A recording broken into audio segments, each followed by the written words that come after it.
Assalamualaikum warahmatullahi wabarakatuh. Dalam kesempatan yang baik ini saya akan menyampaikan prinsip dan prosedur modul ajar.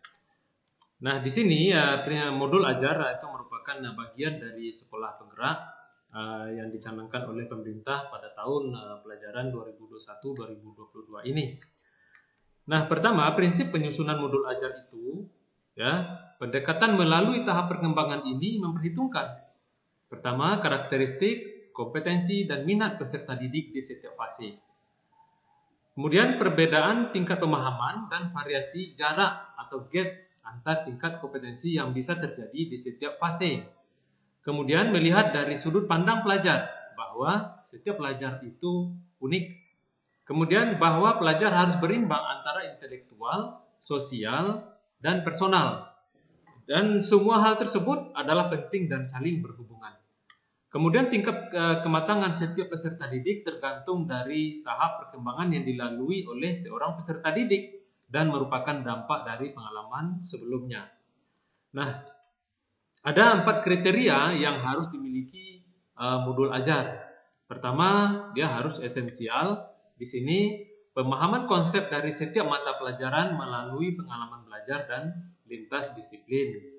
Kemudian harus relevan dan kontekstual, berhubungan dengan pengetahuan dan pengalaman yang dimiliki sebelumnya dan sesuai dengan konteks di waktu dan tempat peserta didik berada.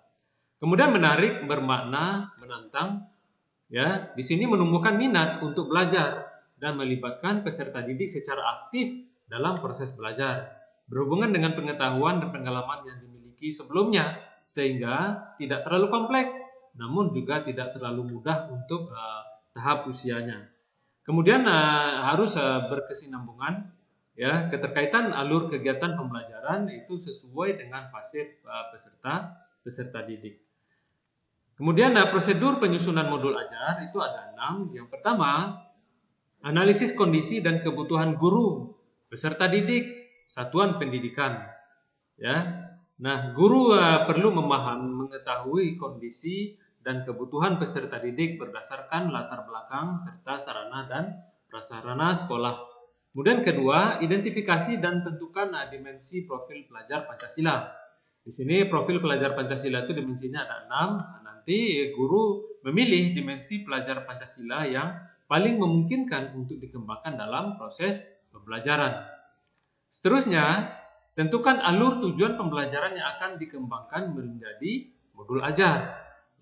Di sini guru dapat memilih alur tujuan pembelajaran hasil pengembangan sekolah atau mengacu pada alur tujuan pembelajaran yang ada. Nah, kemudian seterusnya susun modul ajar berdasarkan komponen yang tersedia. Nah, selain komponen inti, guru dapat memilih komponen yang sesuai dengan kebutuhan pembelajaran.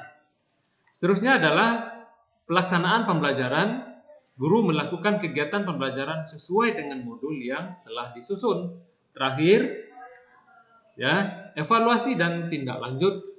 Setelah melakukan pembelajaran, guru mengevaluasi efektivitas modul ajar dan tindak lanjut untuk pembelajaran berikutnya. Nah, itulah kira-kira prinsip dan prosedur modul ajar. Semoga bermanfaat untuk kita semua. Terima kasih banyak. Billahi taufik wal hidayah. Assalamualaikum warahmatullahi wabarakatuh.